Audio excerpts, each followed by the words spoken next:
Hello बेटा, आज करेंगे हम कौटिल्य का सप्तांग सिद्धांत क्या था। तो चलो शुरू करते हैं बेटा। देखो बेटा, कौटिल्य ने अपने ग्रंथ अर्थशास्त्र में राज्य को 7 तत्वों से निर्मित माना है और इन्हें राज्य का सप्तांग सिद्धांत कहा जाता है। और यहाँ पर देखेंगे हमें कि ये 7 तत्व क्या होते हैं, यानी कि कौटिल्य के अकॉर्डिंग बेटा कि किसी भी राज्य को, किसी भी राष्ट्र को पावरफुल बनाने के लिए उसमें 7 तत्व होने चाहिए, जिनसे वो एक पावरफुल यानी शक्तिशाली राष्ट्र बन सकता है। और आज हम यहाँ पर देखेंगे वो 7 तत्व कौन कौन से होते हैं। ये हैं बेटा, सबसे पहले है राजा। राजा का बेटा इसमें बताया गया कि राजा पावरफुल होना चाहिए, शक्तिशाली होना चाहिए, बुद्धिमान होना चाहिए, अच्छा होना चाहिए, अच्छी नीतियां बनाने वाला होना चाहिए, प्रजा का देखभाल करने वाला होना चाहिए। यानी एक राजा का जो व्यवहार है वो अच्छा होना चाहिए।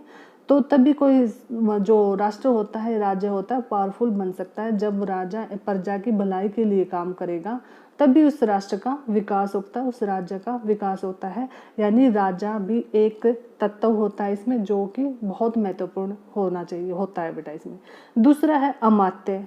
अमात्य किसे बोला जाता है बेटा, यहाँ पर अमात्य जैसे सचिव हो गए, परामर्शदाता हो गए, वित्त मंत्री हो गए, यानी मंत्री टाइप जो भी हैं बेटा, उनको अमात्य बोला जाता था, जो राजा को सलाह देते थे।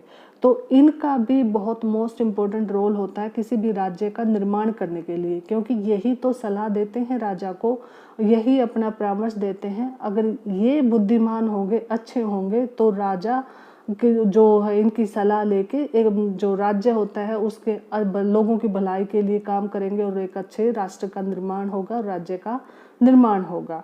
तो इसका भी मोस्ट इम्पोर्टेंट रोल होता है अमात्यों का भी बेटा। तीसरा है जनपद और राज्य क्षेत्र।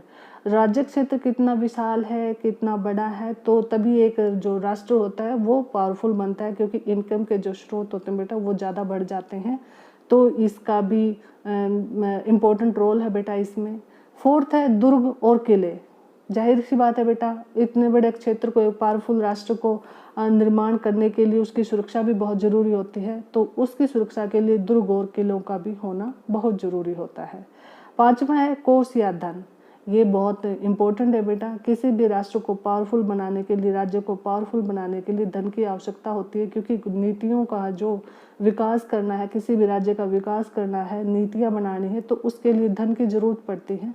तो ये जो धन है, ये किसी भी राज्य के पास धन का भंडार होना चाहिए, उसका कोष होना चाहिए। ये बहुत इम्पोर्टेंट रोल है बेटा कि सेना के रख रखाव के लिए भी धन की आवश्यकता पड़ती है, यानी हर चीज़ में धन की आवश्यकता पड़ती है। तो ये जो कोष या धन है, ये एक महत्वपूर्ण तत्व होता है किसी भी राज्य के निर्माण के लिए। सिक्स्थ है बेटा दंड और सेना। जाहिर सी बात है कि राज्य में सेना, शांति भी स्थापित करनी है, तो उसके लिए दंड और उसके लिए सेना का भी होना बहुत आवश्यक है।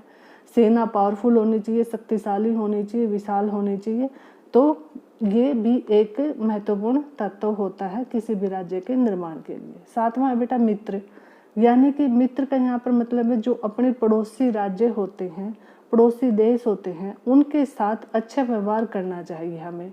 क्योंकि अगर हमारे उनके साथ रिश्ते बिगड़ेंगे तो हमारा जो विकास का कार्य है वो रुक जाता है बेटा। अगर अच्छे व्यवहार होंगे, मित्र होगा, तो वहाँ से आक्रमण का खतरा भी नहीं रहता और राज्य एक अच्छी तरह से प्रॉपर विकास करता रहता है। यानी पड़ोसी देश और पड़ोसी जो राज्य होते हैं उनके साथ मित्रता का व्यवहार करना चाहिए, उन्हें मित्र वो पड़ोसी राज्य होने चाहिए।